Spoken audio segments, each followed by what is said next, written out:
Okay, so we are doing our so this is our last officially our last caffeinated event for the year. And I can't believe we're already at that time already. And so just for everyone to remember, we do have our Facebook group for us to communicate with, and we are keeping that up. And I need to put our group me in here. Um, we do have a group me chat as well, and of course I do our emails regularly, especially for updates. And I will be doing that for the rest of the year.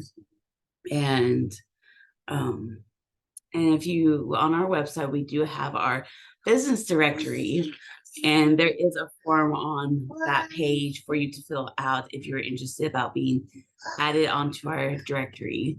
And of course, our funding for all is all through donations. So we do monthly and one-time donations. So there is that. You can find all this information on our website. And sadly, we only have this event and one more left, which is our coffee chat, which is on Thursday, October 5th. And so our next event will be in January, which I can't believe. Yeah, it's going to be sad, but yeah, exciting for a new year. But talking about a new year, let's go over to our workbook. So this is our workbook. So hopefully you have gotten our workbook for today that we're going to be working through together. And let's see. There we go. So I did post a little bit about what we are doing for next year. There's going to be three events or three things that are happening for next year or going into 2024. You can see at the bottom. So there will be another one of these for reflecting on 2023 and then looking forward into 2024. This is one that's going to be more self-paced, not a workshop event like this. And so this will be more of personal and business together, since we'll have people from both scales, both sides. And I will have pre-recorded videos for this. And then, like I said, on January 4th will be our Coffee Connect. So our Coffee Connects are going to be a little bit different. It's combining our coffee chat and our caffeinated together in one event instead of having two separate ones. And then third, we're doing our book club. So this is going to be combining with my life group at my church. So starting in January, we will be doing a 6-week study of Esther. And after the 6 weeks, we'll be getting together to discuss what we learned through the 6 weeks. So, okay. So, to start out with, I'm going to dive into our workbook for our conversation. So, when we're working on our business, of course, when we're really wanting to get exposure and get more clients, usually we have to do a lot of that upfront, meeting new people. So like online events, vendor or social events, one-on-one personal shopping appointments. So like the one-on-one personal shopping events, like if you are selling a product, and it's kind of like, what am I thinking of? Kind of like if you go to what's coming to mind is when we went to like the sleep number bed, and the customer service guy would come to you and talk to you one-on-one, and seeing what works for you personally, versus if you're doing like a vendor event, you're more talking to, whoever's stopping by or a group of people at once, instead of just spending an hour, half an hour, whatever it may be, on one person to see what they personally need. Pop-up events, like going to a coffee shop, drop-in shop. Drop-in shop is more of like if you're doing doTERRA or a product like that, 31 Mary Martha, where you have a box, a gift basket thing where you have like 10 products and some catalogs, and you're dropping it off at someone's house to test out the products.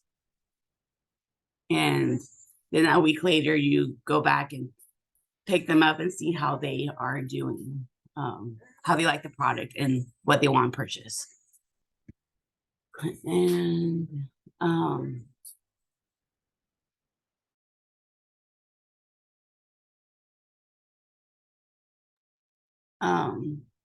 home gatherings, which is basically like going to people's homes and doing events.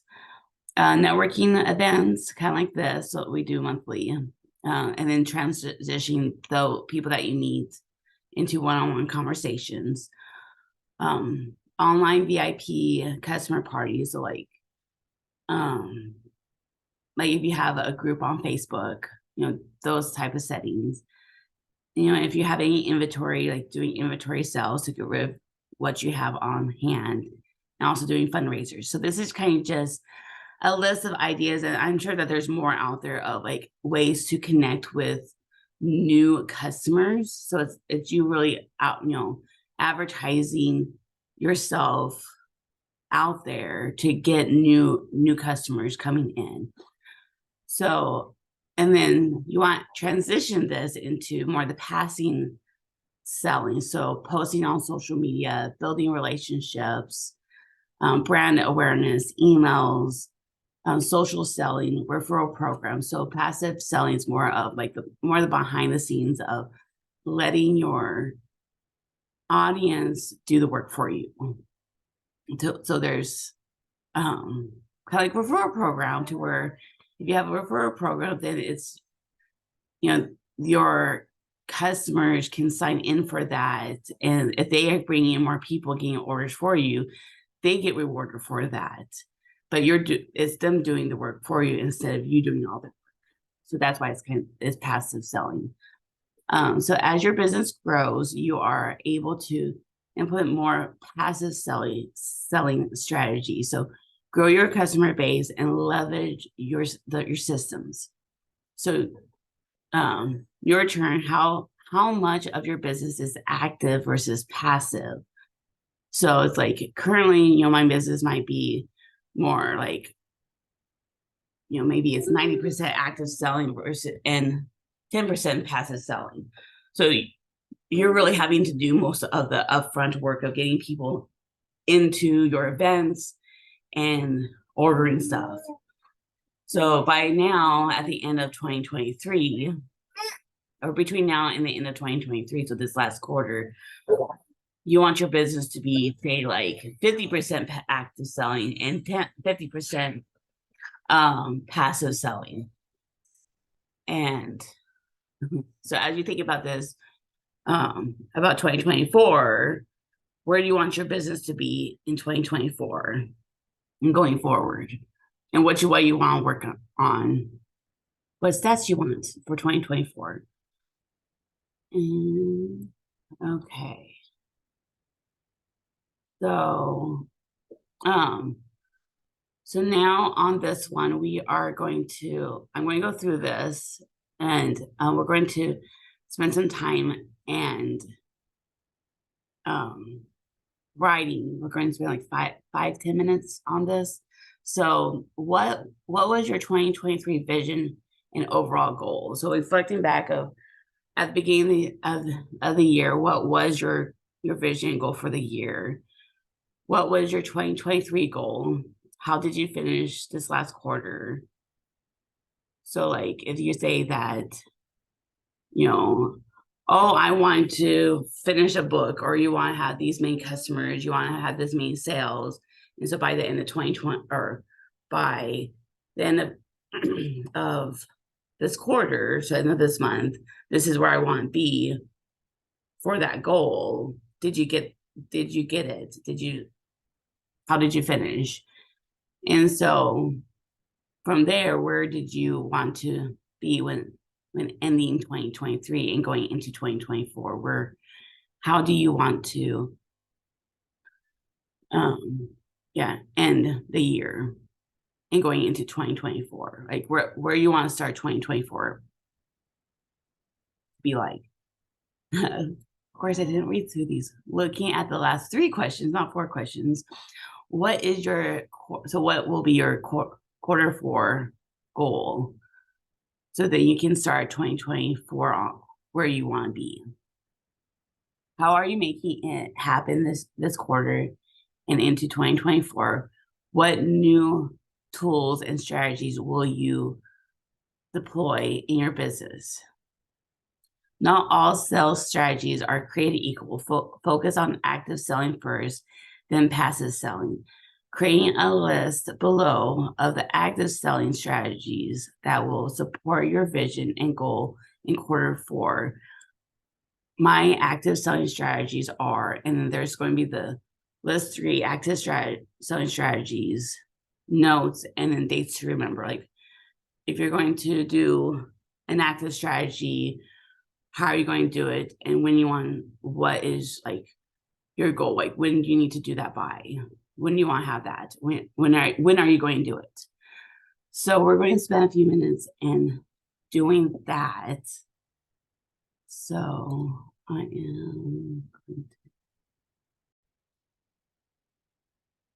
okay. So we just did going over what we're visioning for this quarter and going into the new year. Now this transition to PDF to the PDF form did not go over exactly like I wanted to. Go figure. But now it's going to go. We're taking what we're wanting to do for the whole quarter and then plugging it in for each month. Like especially if you're in sales, we know that especially October and November, people are more buying their holiday gifts for December, for Christmas in December. So in December, there might be some, depending on your industry, there might be some, but it's not going to be as much like in October, November. And of course, in October, November, you're wanting to do more vendor events, get out in the public, so then you can get that visibility to people. Like, hey, we're doing holiday gifts now. Come by and purchase your gift ideas.